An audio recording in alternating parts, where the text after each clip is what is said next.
네, 이번 주 영화 읽어주는 남자에서는 정말 특별한 드라마 한 편을 가지고 나왔습니다. 어떤 영화입니까? 레볼루셔너리 로드라는 작품이고요. 이 영화 사실 이 나이 또래 또는 이 정도의 어떤 결혼 경력을 가지고 있는 부부들이 보게 되면 남 얘기 같지 않죠? 극장에 들어갈 때는 정답게 둘이 들어갔다가 나올 때는 잡았던 손까지 놓고 둘이 따로따로 집으로 갈 것 같은 그런 좀 싸한 영화였어요. 그렇습니다. 사실 부부싸움을 소재로 한 영화들이 굉장히 많아요. 근데 제가 볼 때 가장 잘 만든 영화가 두 편 있습니다.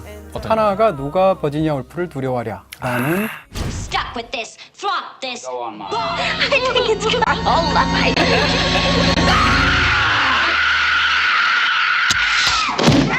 마찬가지로 이 레볼루셔너리 로드에서도 부부가 처음부터 끝까지 다툼하는 얘기인데요.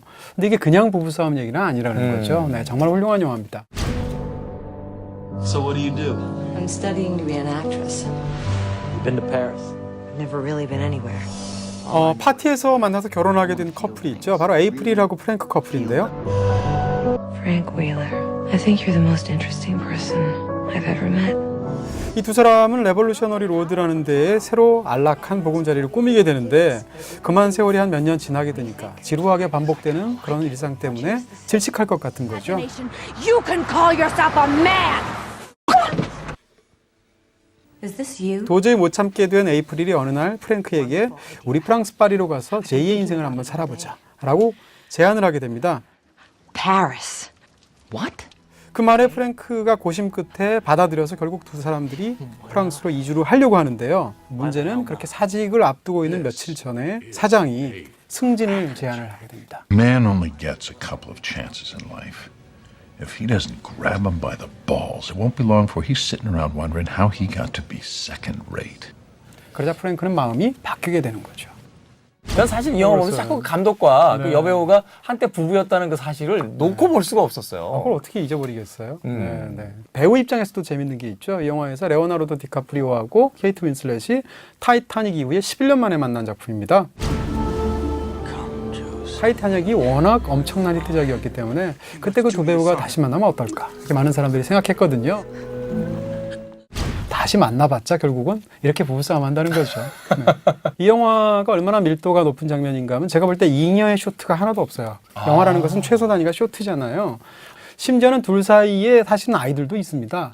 근데 이 영화에서는 그 아이들이 거의 안 나와요. 왜냐하면 부부싸움에만 집중하느라고 고개를 돌릴 만한 그 여유가 없는 거죠. 자, 그렇다면 이 고밀도의 작품은 레볼루셔너리 로드. 네. 딱 세 개의 장면을 이제 분할해서 이 영화를 해석해낸다면 자, 첫 번째 장면은 어디서부터 출발할까요? 네, 좋은 장면이 참 많은데 첫 번째 장면은 출근하는 장면입니다.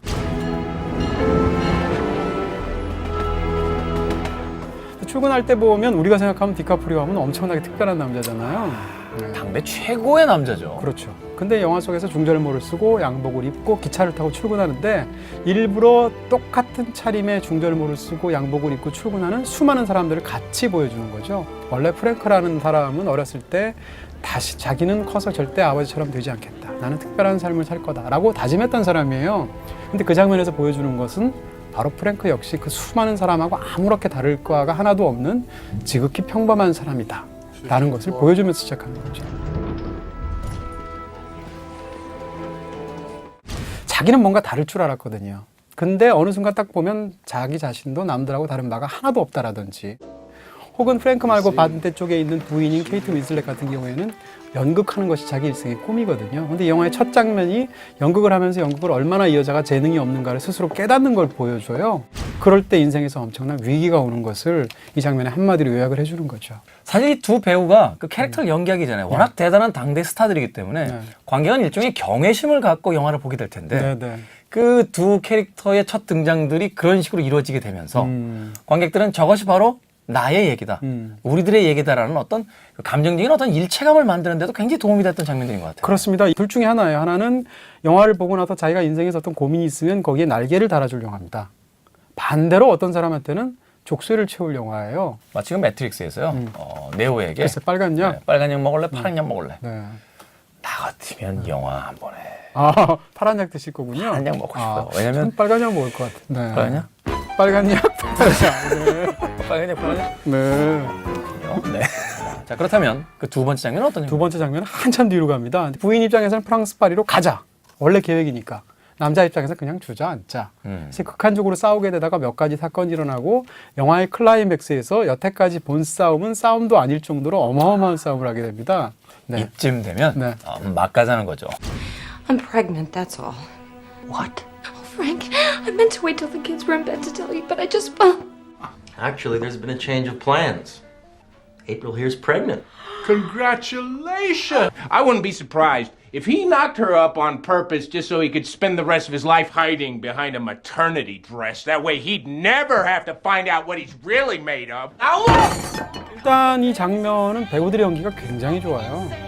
이 장면에서 케이트 윈슬렛이 연기하는 걸 보면 뭐라고 그럴까요? 어떤 감정의 궤적을 이 배우가 연기할 것이다라는 건 알지만 그 샘여림과 박자를 우리가 연기를 어떻게 할지는 모르잖아요. 그 점에 있어서 굉장히 탁월하고요. April!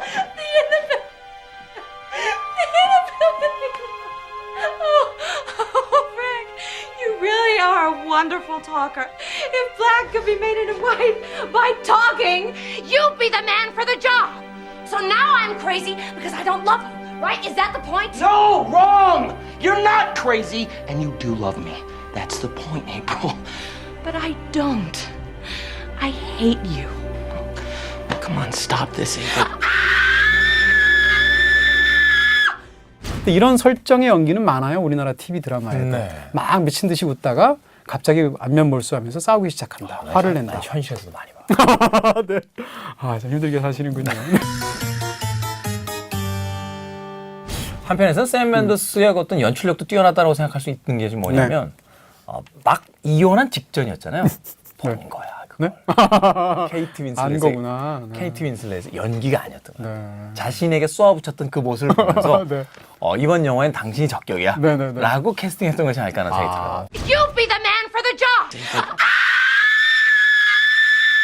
어쨌건 이 두 번째 장면은 연기에뿐만 아니라 그 장면이 의미하는 바도 굉장히 중요합니다. 그래서 프랭크가 연기하는 것은 주저앉고 싶은 마음, 그리고 반대쪽인 케이트 윈슬렛이 연기하는 것은 떠나고 싶은 마음. 그러니까 이 두 사람의 싸움은 단순히 부부 싸움이 아니고 세계관의 부딪힘이라는 거죠. You what? 어느 쪽이세요? 저는 환멸적인 것 같은데요. 한면 떠나는 쪽이다? 네네. 어느 쪽이세요? 저요? 네. 가시면 같이 가야죠. 같이 가서 우리 파리에서 얼른 불어 배워가지고 또 이런 코너 하나 파리에서? 해야죠. 네. 90살쯤 돼서 할 수 있을 것 같은데. And you don't hate me or anything? No. No, of course I don't.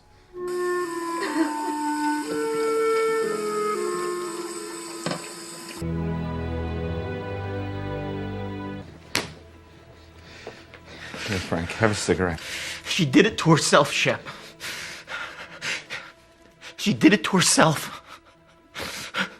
오늘의 영화 속에서 그 마지막 세 번째 장면은 어떤 장면입니까? 세 번째 장면은 두 사람이 그 보금자리를 마련하게 만들어준 부동산 업자죠. 그 캐시 베이츠 늙은 부부가 대화하는 장면이 마지막 장면입니다. 결국은 그 살던 집을 다른 부부가 들어가게 되거든요. 네. 그 부부에 대한 이야기를 하면서 옛날 부부였던 바로 이 영화의 두 주인공에 대해서 남편에게 대해서 험담을 하기 시작하는 거죠. 그렇죠. Well, except for the Wheelers, you mean? I was very fond of the Wheelers.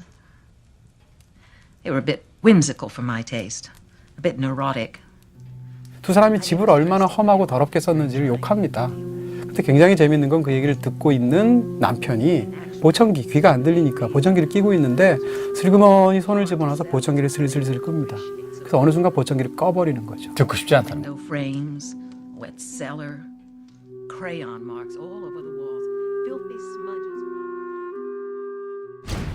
그 장면이 뜻하는 바는 결국은 이 엄청난 삶의 정막, 침묵 속에서 우리는 그것이 옳을지도 모르고 그럴지도 모르고 자기 인생을 망칠 수도 있는데 우리는 결국 무서운 선택을 해야 된다라는 것을 어떻게 보면 이 장면의 마지막을 통해서 보청기를 끄는 동작을 통해서 너무 잘 보여주고 있는 거죠. 시간은 점점 흘러가고 자신의 삶이 조금씩 줄어든다는 걸 느끼게 됐을 때, 자, 마지막 기회다. 나는 과연 모험을 할 것인가? 아니면 지금까지 쌓아 올린 것을 단단히 잡은 채 여기서 안정적인 삶을 택할 것인가? 네. 감독인 샘 맨더스는 레볼루셔너리 로드를 통해서 바로 그러한 질문에 대한 명확한 대답을 준비하고 있습니다. We can be happy here. I hope so, Frank. I really hope so.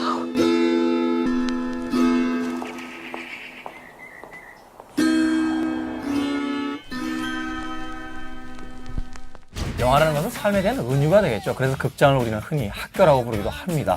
자, 영화에 대한 재밌는 이야기도 있습니다만 그 영화를 통해서 또 오늘의 나를 돌아볼 수 있다면 그 영화를 보는 즐거움이 2배로 늘어나지 않을까 하는 생각이 드는군요. 네. 금요일 밤엔 어디 가지 마십시오. 금요일엔 수다다. 저희와 함께 하십시오. 네. 감사합니다. 다음 주에 찾아뵙겠습니다.